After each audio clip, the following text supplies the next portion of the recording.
Yes, we have met Madame Joan Kakwenzire, a presidential advisor on matters of poverty alleviation, as well as the head of Poverty Alleviation Department, State House. She has a lot to teach the world, most especially helping families get out of poverty. Remember, she's an ex-lecturer in Nigeria, an ex-commissioner, an academician, lots of big titles and beautiful titles. But above it all, she is a mother. She has a family to look after. She's going to share with us her story on how she has helped her family grow out of poverty to living a good life, because we realize we need all families to be doing well. A family is the smallest unit of a nation. When a family is doing well, so will society and so will the nation. So let's all stand together, help families grow, and the nation will grow. Yes, sir, Madam Joan, it's a pleasure to be with you today on the show. Thank you. Okay. Good. Yes, sir. So a Ugandan out there would love to know, a family, owner of a family, mothers, children, fathers, they would love to know how can they help themselves get out of poverty so that together we build a good society. It's good you have already introduced me. Wow. I'm a single mother, not by choice, but my husband passed on 1993. Oh. So I've been a single mother, mother of 4, Okay. and a mother of a very big extended family of my father, who had 14 children. So those children have had children, and those children have had children. Wow. What I can tell you is that when we left Rwanda in 1960, I was 10 years. Let's say I was 10 years, but old enough to know that life has changed. True. You could tell the difference between bad and good. Yes, I could tell the difference between bad and good. I can tell the difference between being with something to being with nothing. Oh, yeah. Because suddenly, with my big family, we were dispossessed of all material, earthly things. Oh. Cows, land, shelter, and we're just there on the road. So you can say my life started from scratch.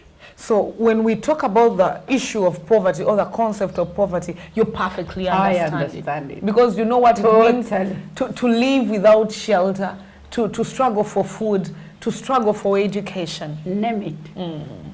You know, I was old enough to know that suddenly you were in the bush, you have no shelter, have no food, have no future. Okay? But God's ways are not our ways. True. And indeed, you can say I'm in a good shelter. It has been a journey from poverty It's been a journey to a from good life. Poverty to a good life. A journey of nothing to something. A journey of no hope to hope. To hope. A journey of no knowledge to knowledge. To knowledge. And a journey of loneliness to friends. Wow. A journey when even a TV like yours comes looking for me.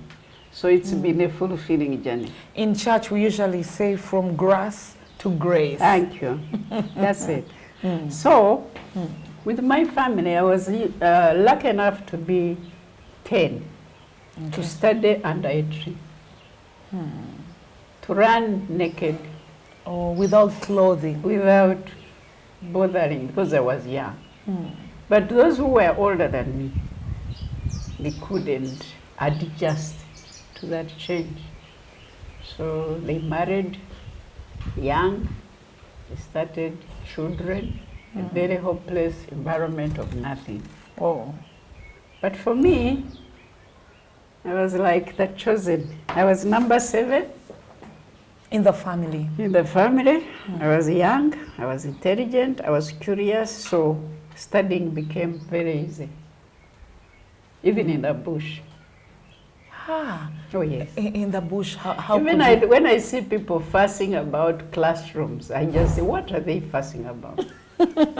Madam Joan, I want to learn something from you. Yes. When you were in the bush, Yes. how were you studying? How were the studies conducted? Okay, when we ran away from Rwanda, we ran with our teachers. where Oh, we they came from. along. They were also refugees.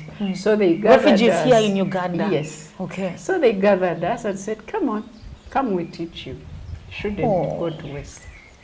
So they gathered us under the trees. Believe me, I used to write on my long thigh here, my arithmetic. You know, I'm blessed with a long leg. With a long leg. So the long leg was so advantageous during those days.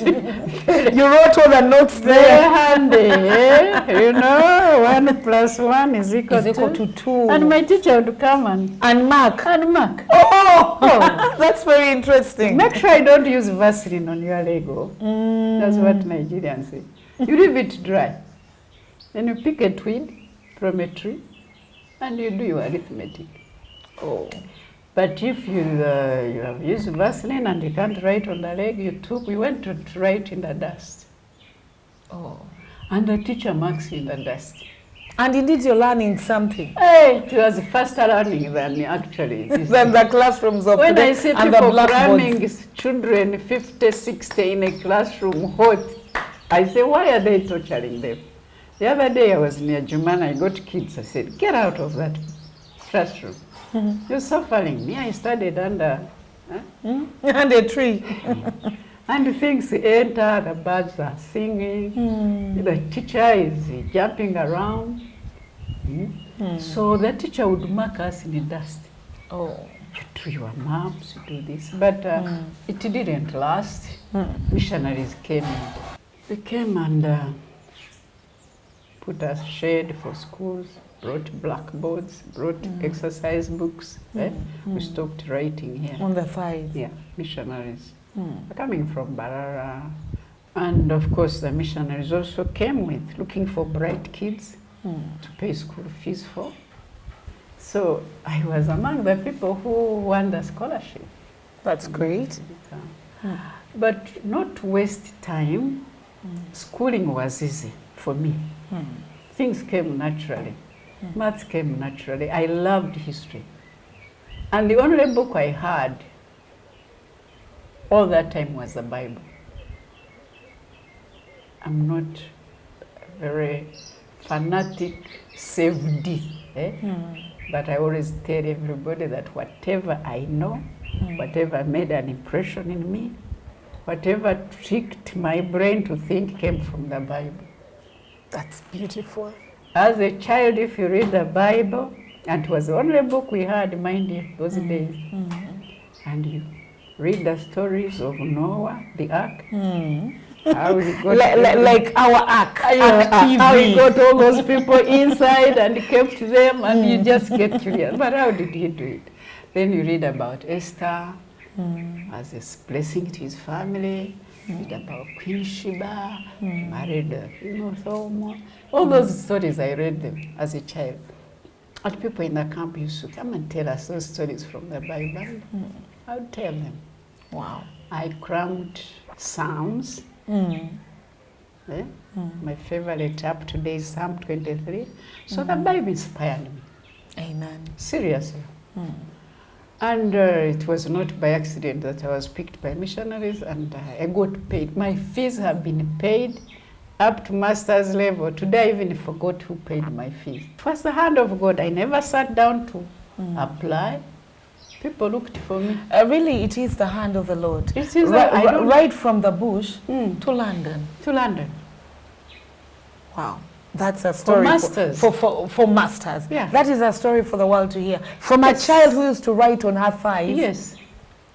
Up to now, my children ask me, who was paying your fees? Did you write application? I said, those are things of today. The things of applications those days they were never there. Those days they used to look for us. We were very few people who were aspiring to be educated. Even for Ugandan, there were always scholarships, local government, missionaries. This has changed. Now you have to struggle so hard. But that time, missionaries looked for me. I have fantastic stories. I'm writing my book of the people who made my life. It wasn't relatives, no. They were having their own issues. There are people God placed in your way. Absolutely. As a child, I was sailing through. Okay. But that's not to say that I was not looking at my other siblings who are not lucky like me. True. They were now swimming in poverty. They were now having challenges.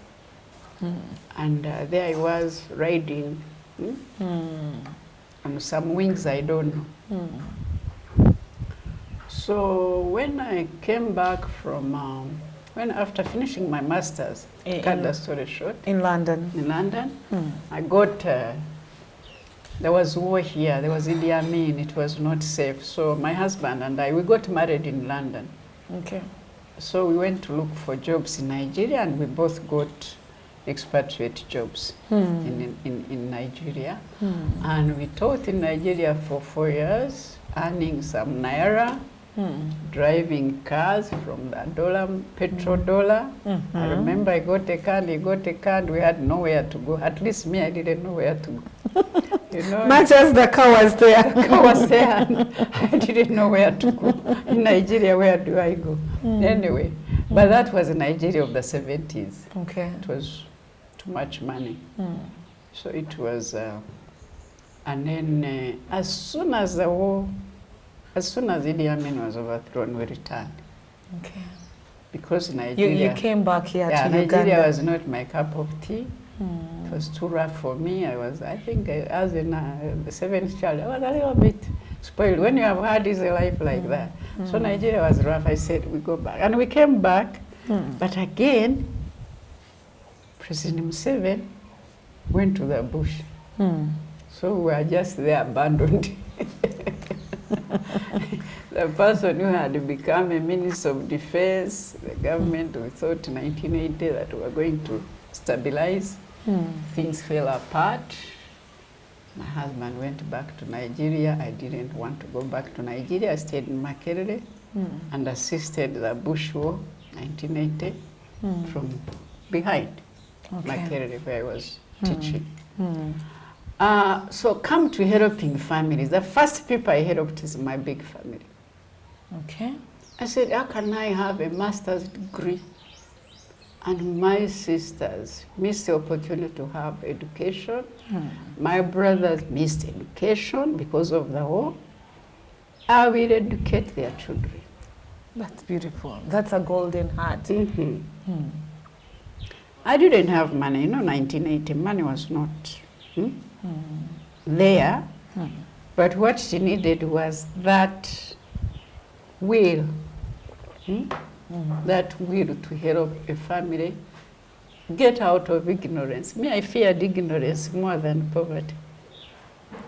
Because ignorance can kill, it can consume you faster than poverty. Seriously, imagine you have come back from England, Nigeria expatriate, and you come back to face these people with nothing. And they think you have everything. Because you're coming from abroad. You're coming from London. They even think you have come with bags of pounds. So I told my sisters and brothers that, listen, I'll not be able to buy you clothes, give you cash because I don't have, but I will educate your children. It was very easy for me as a lecturer in Makerere to put these young girls and boys in my house, in my boys' quarters, in my, send them to school and give them that store of mine that they too can look for people to pay for them. What I did was like, listen, let me give you what they call a starting point, stepping stone. You can step on me and chat your way. That's true. One man just said that instead of giving a man fish, it's better you teach them how to catch fish. Exactly. So you gave them education so that at the end of the day they can be able to make money for themselves. And it was a big family. Can imagine the people those days, you know, if you're not educated, all you do is produce 7 children, 8 children, 6 children. They also get married and produce others. The multiplier effect is very large. I see it everywhere now in Uganda, but in my family, they are all educated now. I have a generation of degrees and knowledgeable, empowered people. I chased ignorance.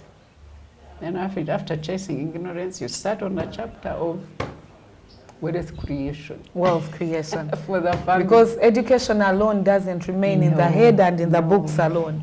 Practically, we need to see that's something. That's now what I'm struggling for with my family. So now we are working. And it's not very difficult to inspire people because they see me working. Yeah. Once they see you working, once they see you persistent, working at 75, who are they not to work at 30? Not to work sincerely. So how are you inspiring these country people who are watching you now? Now, that's my family aside. The other extended family, they also watch me. Biological family, I'm working on it. Come now, the people. The people. So when I come from England, you know, I was a historian. I was reading history. You said you loved history right so from childhood. I was there reading how Europe developed, underdeveloped Africa by Walter Rodney. I was reading Professor Kakwenzire, Roots of Stability. I was reading Marxism theory of capitalism. I was reading and teaching. I loved reading. I still do. So, until I said, now here I am in Makere reading and talking. When will this end? Going to die like all these other professors who read, talk, and see nothing. And see nothing. End up with a lot of matter and it's not producing any fruits. Too much knowledge, too much talking, nothing to show. Nothing to show. So I started growing an Aniza in Makerere after 14 years teaching in Makerere and 4 years teaching in Nigeria. That is 18 years of my career talking. I got a bit tired because I was not seeing any fruits coming out of the talking. Thank you. In any case, myself, I was also getting poor. Professorial as I was. You know how you can be in Makerere and you see curtains falling and you see you're getting poor, you don't know because you think you're very knowledgeable. You know? I was there wondering how to get out and help myself and how I can help other people. I had come, the war was over. So the president appointed me on the Human Rights Commission. When the war was over, yes. When NRM had came back, I was in Makerere, they found me in Makerere. I had stayed, I had participated in the struggle from the rear. So I was appointed on that commission of 86, 19. Somebody's making a documentary on it because we really sat on it for 14 years and wrote volumes. You should come and see those volumes. Wow. Very proud of what we wrote, but again, I don't know whether it has ready to a name. So I was there toying with the idea of leaving Makerere, but not knowing how to leave Makerere. Because when you have a house and your children have where to go and swim, they take a school bus to Chitant and Buganda Road. Chances are that you get too comfortable. And you have your own car? I have those days cars were very scarce, but I had a car. But that car, it was dangerous mechanical condition. That car was always breaking down. But I insisted on driving it. I said, how can somebody come from London and walk? And you don't have a car. But now you're a lecturer without a car. I'm a lecturer without a car. So my car every 2 kilometers would break down. Oh. But I would insist. But it was there. But others didn't have. 1980 was different, my friend. I don't know where we were, but for us we were there. If you were even driving that dangerous mechanical condition car, you were a superstar. No matter what you go through with it, it's a car. When people have these balconies, we had never seen such cars. But anyway, we were there. So what actually made me leave Makiriri? Just my husband died. Suddenly, my husband died. Oh, that was bad. 1993. I looked around. I couldn't even see myself paying school fees for my children. Things were bad. 1986, 93. I said, I must leave. And I left. This is how the chance now came for me to help other people. Okay. I left to help myself, but where I ended up helping many other people. Again, that was God's way of doing things. Because I said, where can I go for a job? I said, I must go for a job, a project job. It is projects that pay. And this project should be donor funded, because the donors pay well. So I zeroed on EDF, European Development Fund, micro projects. And I went for that job, to look for a job there. I spoke to the in charge, late Kafumbe Mukasa was in charge, although he was a Minister of Finance, but he was in charge of that project. And he was like, but what experience do you have running projects? I said, I'm very quick at learning. Even managing my family is a project. I told him. Then he sent me to a Mzungu who was heading a project called Sivhai to interview me. And this Mzungu interviewed me, this British man interviewed me, said, what experience do you have running a project? I said, I run a very big family. It's a project. It's a project. Biological, extended, managing that family, putting them in line, educating them, finding them jobs is a very big project. A white man looked at me and said, yeah, you are good. You can actually manage. If you're managing human beings, this project is about managing human beings. True. So we'll try you. I said, you won't be disappointed. I'm quick to learn.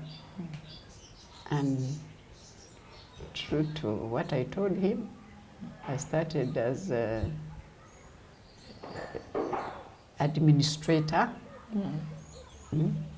of the project. But within 2 years, I was promoted to head it.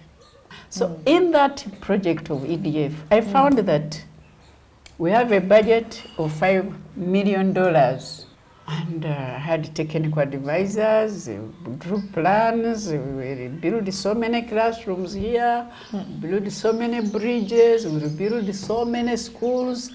But wherever I went to, build those water schemes, and I would see miserable people.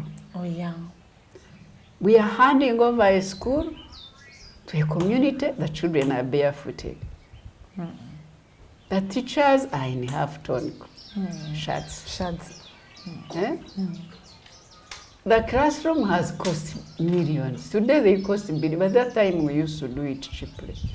The classroom is painted nice, the lights are on. Within 2 months, the lights are solid. The paint is black. I would go back to evaluate my work and say, am I doing the right thing? The children are suffering, the teachers are suffering. We built hospitals. There is no medicine. There are no doctors. And a lot of money is going in infrastructure. I began to question. And I questioned my donor head, Mr. Leland. My colleague pulled me aside. Nikita said, why do you question me? Strategies you did not author. That's what he told me. Why do you question a methodology you did not write? You are employed to implement. In Luganda, we call it olugezigezi. But you were right. Tulikirawo kuzimba amasomero because children are naked. I said, but I studied under the tree, but the teacher had eaten. And I had a uniform. What is the point of building nice classrooms, nice hospitals, and the people working in those classrooms are having bad conditions? Why don't they share the money? The one put on infrastructure as well as improving their livelihoods. Why don't you divide the budget? Goes to the teacher, goes to the student. And the classroom, even if you leave it without windows, who cares? It's a free country, the wind can blow anyway.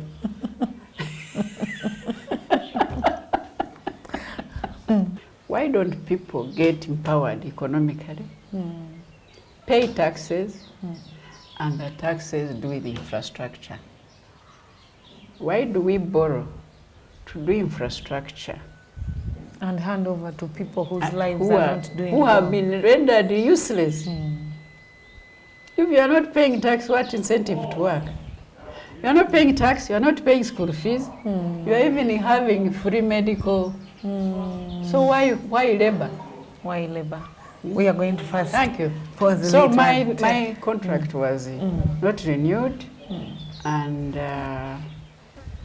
I had to think where to go. But in that way, we had, while I argued we created a window for household income in the EDF micro projects. We started distributing cows to people whom we were supporting with infrastructure. We distributed goats, we distributed all those things I'm doing today. But again, we also created microfinance. I was among the first people to participate in the creation of microfinance. We started giving household income. We also created SACCO microfinance institution for them to borrow, market women, traders, and that's when when I lost my job there with the EDF, when my contract didn't end, that's what I took to State House. My experience in the 5 years with the European Union is what I took to State House to try and enter homesteads. And that's the core of this discussion. And that is the core of the discussion. Yes. Thank you so much, Madam Joan. Yes, sir, we are going to take in a short break. And when we return, we are going to hear more on how we are helping families get out of poverty, be empowered economically, so that we together build the nation and build the world at large.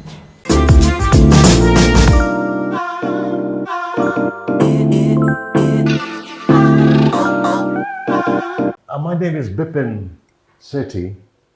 I came to see a friend of mine who, the multiple industries. He's a friend of mine as a holiday. I was so inspired that I was in the country. That was in 1996. I was taken back. I said, so much opportunity. The land is blessed. Eventually, I came back and started a farm in Nabataba. Started growing vegetables. And then we started exporting, because the distance from the airport to Namataba was quite a lot. Mind you, there was no traffic at that time, you know. You were exporting to UK. To UK. So eventually, in 2002, I leased the land in Sisa near Kisubi. Yeah. So I leased the land, 36 acres, and I, got the prisoners clearing the land. And really worked hard, and we started growing fruit and vegetables, not just like passion fruit, ladyfingers, chilies, and the village really improved because they were getting enough money to buy oil, to eat the national soap and all these things, all the basic needs. All the basic needs, and we all as a team worked very hard, And it was such a joy, to the entire community.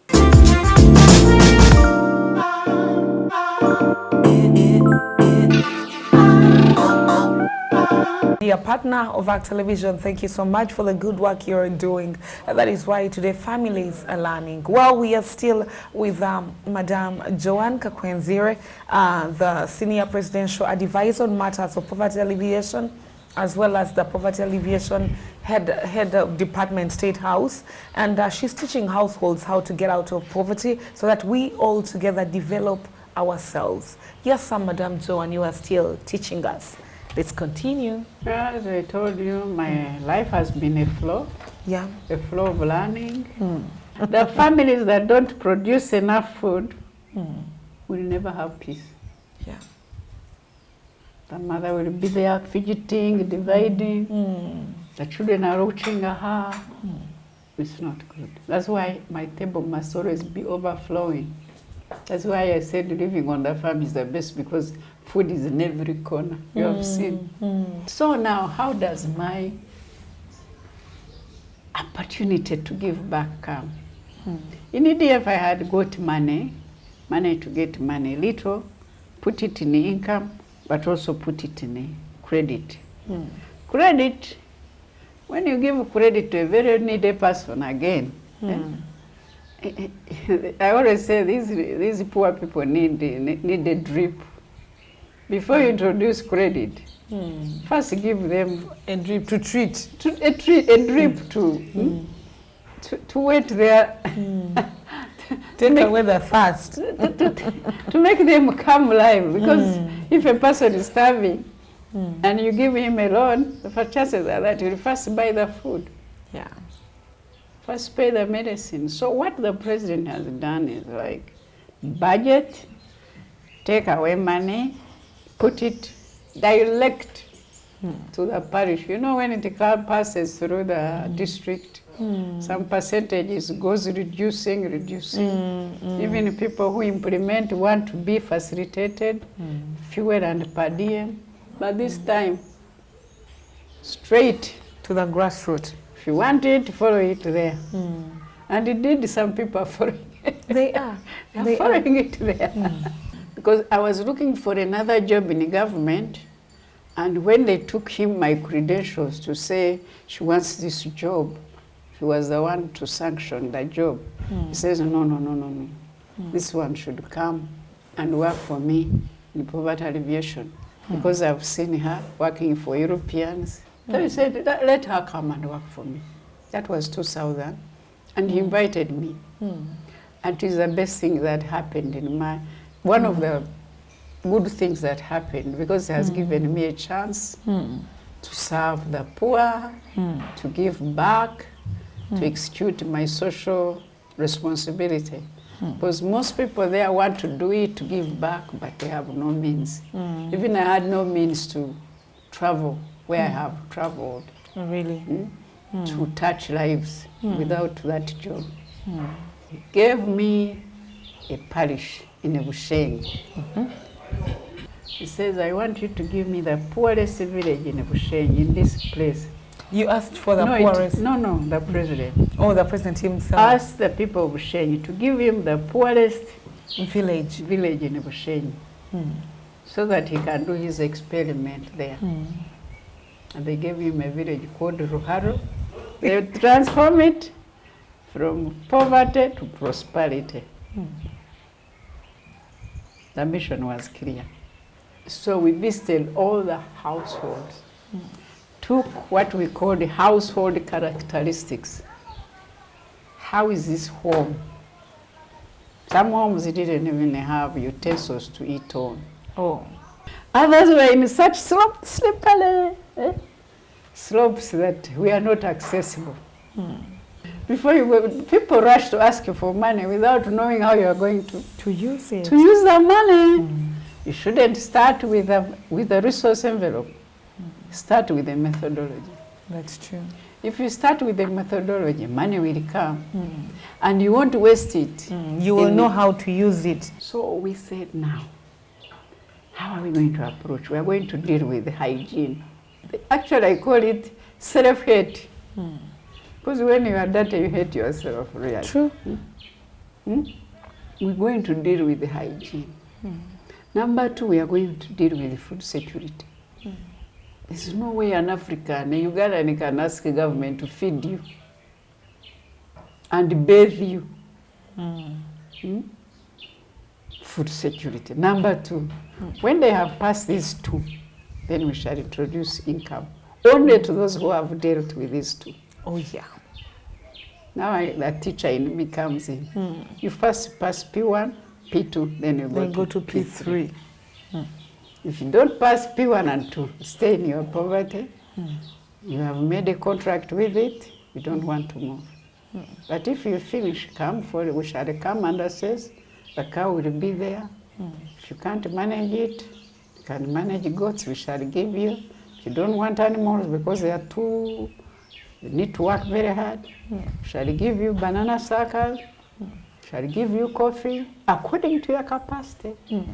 We train change agents that are going to change others.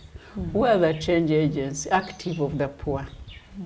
They are poor, people are poor, but there's somebody who is waiting for somebody to give him a small push. If you reach a village and it has 16 cells of small villages, you know, each parish has small villages. Each of those villages elect your leaders, your coordinator. If there are 16 villages and they elect 16 coordinators, those will elect their chairman and their secretary and their treasurer. That will be the central committee of the village. And then each village will be represented by a coordinator, so that when we take things, it's not us to decide who gets. Because we would make mistakes, we are not there. It is them who will say, so and so is. The coordinators of the different cells. Yes. I'll give you a write-up. It is the methodology that made our concept peak. We popularized it. People started demanding it. Whenever he's talking, they say, we also want a model village. We also want a model parish. Whoever sees us says, we want a model parish. And for me, I always say, if you want something to be continuous, don't over-politicize it. Because politicians come and go. If you hand it to LC1 and LC3, and tomorrow they are voted out. So there should be, what I've told you, coordinators, there should be village representatives, they should own their thing. The politicians can police over them, punish them if they sell cows, but they shouldn't be the one to decide who gets, who doesn't. In fact, I became unpopular because I always told politicians to come and hand over, but not to decide who gets. When I reached here in the village, there were 230 homesteads. It's a small village I took. My neighbors are 230. I said, I'll change my neighbors. That's why I live here, no security, the gate is empty. Every neighbor here has a project, and unless they are just, some of them have sold the land, so they can't get projects. And the land value shot up, they sold the land. All right. So, my community, I'm the lead farmer, I'm the change agent. I'll take you around, they'll tell you their own story. Okay. How did I change this village? First, if you change the village, first, I lobbied for electricity, brought electricity. When you bring electricity, it's like you have done it, 50%. When you bring electricity in the village, the rich people follow the electricity. That's why I saw Chinese industries here, paper industries there. There is a whole real estate here, Jomai. All those people come with money and employment to the community. It's part of the model villages of State House. They get cows, they get goats, they get pigs. It's called Manyanjiri. In Uganda, it means a place where they hunt for wild pigs. And indeed, when I came here, I met people who were real hunters, traditional hunters, with ropes and dogs and spears, hunting for wild pigs. The wild pigs.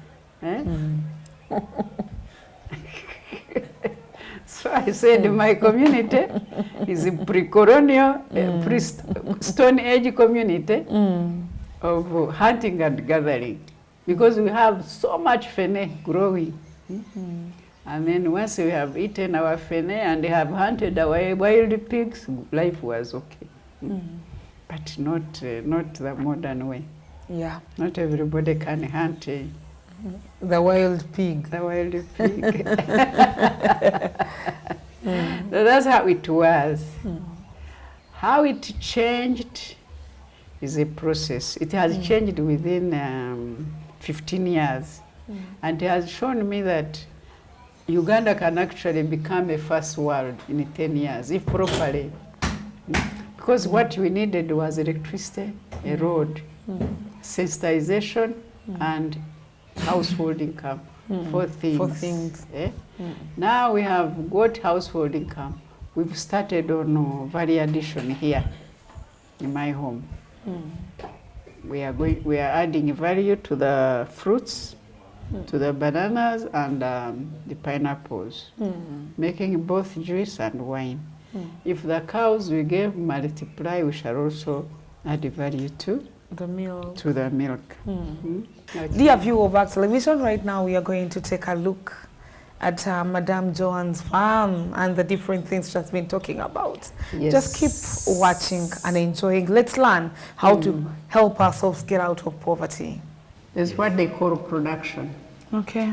Which is what you have been seeing. Growing fruits, growing bananas, growing pineapples, cassava, jackfruit, everything that is grown. To get maximum output out of it, you must add value to it. If you don't add value to it, you will eat it raw, and you cannot finish every produce you have grown. So if you have too much bananas, turn some into juice, banana juice, when you can't finish the juice or juice has a short, you turn it into wine. Okay. So what you have here, these tanks have 30,000 liters of wine.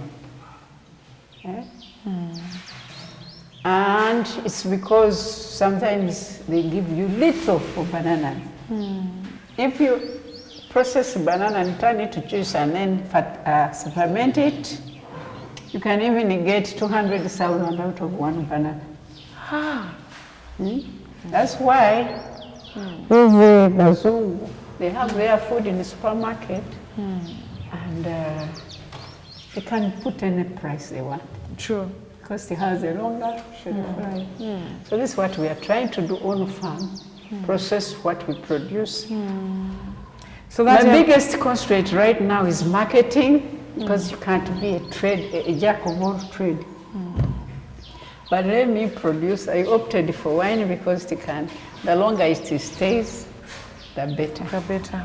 It has a higher shelf life. That's true. So, but we process it here, we boil it, we have our pasteurizers somewhere here. This whole line you see is supposed to be my factory. They call them cottage industries. Cottage industries. This reason why our pineapples are going for 300,000 and bananas in Western Uganda are going for 2,000, because they are not adding value. True. And yet it's so simple. Just that we are ignorant. It's so simple that we are marketing it into other villages. But if we had enough budget, every village should have village industries. That's where we want to go. That's true. And teach. And teach. And in very simple things. Our people used to make wine until they started exporting there. It's very simple. Well, it has been a very, very great experience hearing from Madame Joan Kakwenzire, yes, the Presidential Advisor on Matters of Poverty Alleviation, as well as head of the Poverty Alleviation Department, State House. It has been a beautiful thing seeing how she's practically doing her farming, inspiring all households to come into farming so that they are able to boost their income instead of begging, instead of taking labor outside the country. We can do this for ourselves. Hasn't the servant of God, Brother Oni Makabai, spoken about the same? Encouraging Ugandans to dig, to farm, to use the resources they have to create money. It's a whole beautiful feeling, bringing back the Eden in the Bible back to our modern times. It's a whole beautiful experience, seeing our hands producing a lot of beautiful things and a lot of fruits. Well, this has been my home show. My name is Debbie Keita. See you next time as we continue to see more and helping families grow into richness, from grass to grace, from nothing to something, from zero to hero. We can do it together as families. Remember, our family is the smallest unit of a nation. When a family is doing well, so will the nation. We need to rise up as families, help ourselves grow. Haven't you heard that due to poverty, many dreams of our children are being compromised? At the end of the day, families cannot stand, cannot be stable. And poverty is one of the chief causes of divorce and unstable families, because a hungry man is an angry man. Therefore, we shall have lots of domestic violence and a lot of instabilities in our families simply because of poverty and hunger. See you next time. Let's work hard and see families being uplifted. God bless you so much.